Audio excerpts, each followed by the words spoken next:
ഓഫീസിലും കൃഷി തുടങ്ങിയില്ലേ? ഇത് നാട്ടെ കേസാ കേട്ടോ. അത് ഞാൻ നോക്കിക്കോളാം. നീ പോയി രേവതി ചെന്ന് കണ്ടോ. എന്ത് പറയണം? എഴുത്തുവല്ലോ ഉണ്ടോ?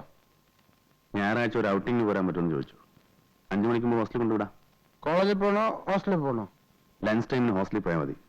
ചെല്ലടാ. ഓ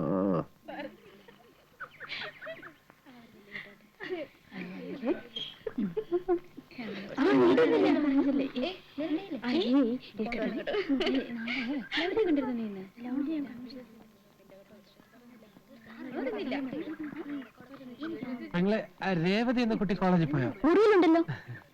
പെങ്ങളുടെ പേരെന്താ? എന്റെ പേര് ഗോപാലകൃഷ്ണൻ. ഓ, നിങ്ങളാണല്ലേ ഗോപാലകൃഷ്ണൻ? ധാരാളം കേട്ടിട്ടുണ്ട്. കണ്ടതിലും വളരെ സന്തോഷം. പോട്ടെ. രേവതി, ഒന്ന് വേഗം വാ, സമയായി. ദാ വരുന്നു.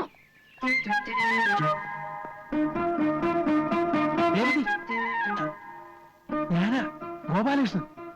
വിഷ്ണു സാർ പറഞ്ഞിട്ട് വന്നതാ. അയ്യോ ഈശ്വര, എന്തിനാ ഇപ്പൊ ഇങ്ങോട്ട് വന്നത്? ഇവിടെ ആകെ പ്രശ്നമായിരിക്കുക. എന്താ പ്രശ്നം? എല്ലാം മാറ്റിനറിഞ്ഞു. വിഷ്ണുവിന്റെ കത്തുകളൊക്കെ പിടിച്ചു. എല്ലാം ഡാഡിക്ക് അയച്ചു കൊടുക്കുന്നു പറഞ്ഞിരിക്കുക. സംഗതി പുലിവാലായോ? ഒരു കത്ത് വന്നാ പൊട്ടിച്ചിട്ടേ തരൂ. ഫോൺ വന്നാ തരില്ല.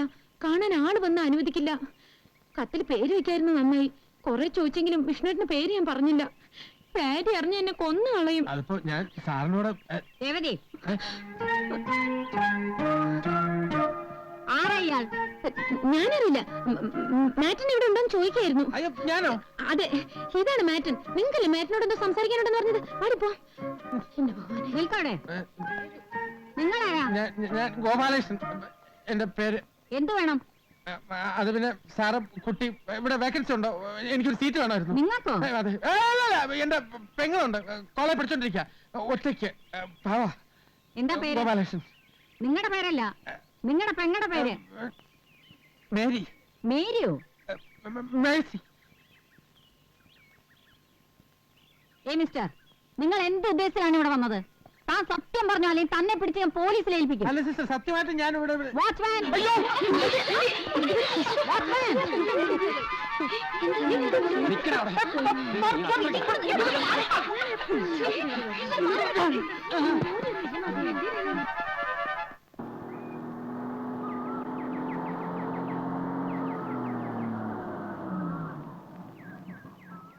Hi uncle. Hi Jaya, good evening. Good evening uncle.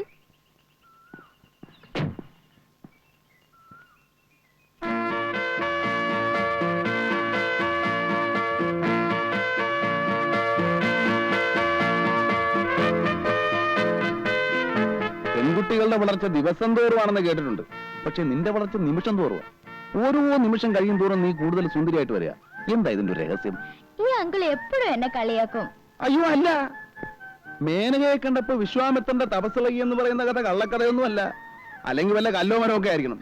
ഞാനൊന്നും അങ്ങനെയല്ലല്ലോ. ചോരത്തിളപ്പുള്ള ഒരു യുവാവല്ലേ. മാത്രമല്ല അങ്കിൾ കാണാൻ നല്ല സുന്ദരനാണ്. ആണോ? ആ, ആര് കണ്ടാലും ഒന്ന് നോക്കിപ്പോവും. ഈ സൗന്ദര്യത്തിലൊന്നും ഒരർത്ഥമില്ല കുട്ടി. ഒരു 10 വർഷം കഴിയുമ്പോ എനിക്ക് 40 വയസ്സാകും. നിനക്ക് 25 വയസ്സാകും.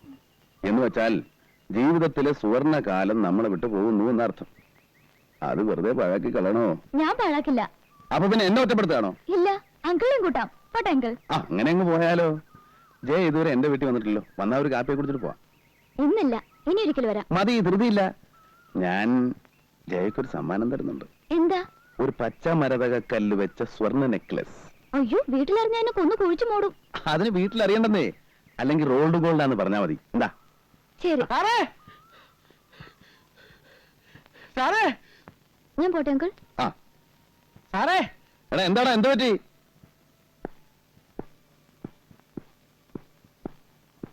നല്ല പണിയാ കാണിച്ചത്.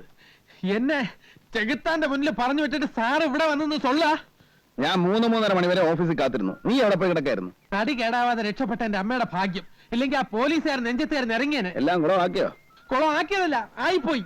ആ രേവതി പാവം 2 ദിവസം കൊണ്ട് ചടച്ചെല്ലും തോലും ആയിപ്പോയി. എല്ലാം വിസ്തരിച്ചു പറയാം. വാ.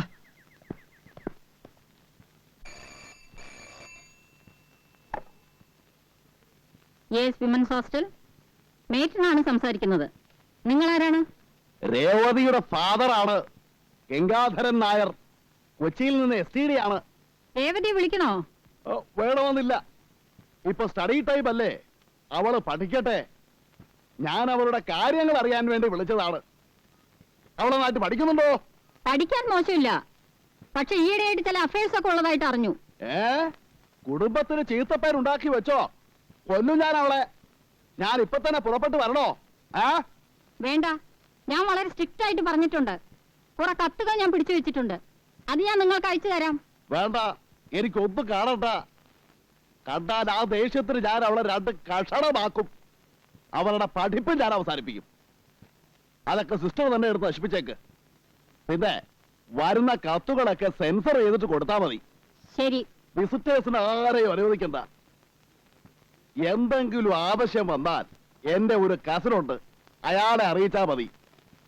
വിഷ്ണുനാരായണൻ എന്നാണ് പേര്, പ്ലാന്റർ ആണ്. ഓ, വിഷ്ണു താങ്കളുടെ കസിനാണോ? വിഷ്ണുവിനെ ഞാൻ അറിയും. ഈ ഹോസ്റ്റലിന്റെ അഡ്വൈസറി കമ്മിറ്റി മെമ്പറാണ് അദ്ദേഹം.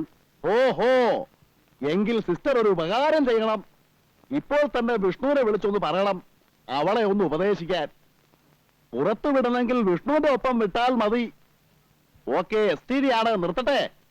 Thank you sister. കലക്കിട്ടോ, സമ്മതിച്ചിരിക്കുന്നു. ഈ മൂരാച്ചികളെയൊക്കെ വിറ്റ് കാശ് നമ്മുടെ കയ്യിലില്ലേ ഗോപാല? ഏറ്റാതെ ഇപ്പൊ വരും ഫോൺ. കണ്ടോ? Hello, Vishnu here. നമസ്കാരം സിസ്റ്റർ. ഞാനിപ്പോ ഓഫീസിൽ നിന്ന് വന്ന് കയറിയതേ ഉള്ളൂ. എന്താ വിശേഷിച്ച്? കൊച്ചിയിൽ നിന്ന് ഗംഗാധരനായിട്ട് വിളിച്ചിരുന്നു. അപ്പോഴാണ് അറിയുന്നത് നിങ്ങൾ കസിനാണെന്ന്. ഓഹോ, ഏട്ടൻ എന്താ വിശേഷിച്ച്? ഞങ്ങളുടെ ഒരു കുട്ടി അവിടെ ഉണ്ട്, രേവതി. അവളുടെ ഒരു കാര്യം സംസാരിക്കാനുണ്ടായിരുന്നു. മിസ്റ്റർ വിഷ്ണുവിന് നാളൊന്നും ഇവിടെ വരെ വരാൻ അസൗകര്യം ഉണ്ടാവുമോ? നോക്കട്ടെ. നോക്കിയാ പോരാ, വരണം, അത്യാവശ്യമാണ്. ഓക്കെ സിസ്റ്റർ, നാളെ രാവിലെ ഓഫീസിലേക്ക് പോകുന്ന വഴി ഞാൻ അവിടെ വരാം. Thank you. എപ്പടി ഗോപാലകൃഷ്ണ. ரொம்ப பிரமாதம் சார். എത്രയാ മൊത്തം തന്നത്? 2000. ഇത് 1950 രൂപയുടെ റെസിറ്റ്, ബാലൻസ്. എന്റെ കുട്ടികളൊക്കെ നന്നായിട്ട് പഠിക്കുന്നുണ്ടല്ലോ. എല്ലാവരും നന്നായി പഠിക്കുന്നുണ്ട്. കോഴിക്കോട്ട് കയറിയ ഒരു നമ്പൂരി കുട്ടിയില്ലേ, ഇന്ദു, ആ കുട്ടി എല്ലാത്തിനും മിടിക്കുക, പഠിക്കാനും പാട്ടിനും ഡാൻസിനും ഒക്കെ. ഇത്തവണ യൂണിവേഴ്സിറ്റി യൂത്ത് ഫെസ്റ്റിവലിന് വിടണമെന്ന് വെച്ചിരിക്കുക. എന്റെ കുട്ടികളെയൊക്കെ നന്നായിട്ട് നോക്കിക്കൊള്ളണം. കണക്കില്ലാത്ത പണമുള്ളത് കൊണ്ടല്ല ഞാനിതൊക്കെ ചെയ്യുന്നത്. പിന്നെ മനസ്സിന്റെ ഒരു തൃപ്തി. ഇവരൊക്കെ രക്ഷപ്പെട്ടാൽ ഓരോ കുടുംബമാണ് രക്ഷപ്പെടുന്നത്. നിങ്ങൾ ചെയ്യുന്ന പുണ്യത്തിന് ദൈവം നിങ്ങൾക്ക് തരും. തരുന്നുണ്ടല്ലോ.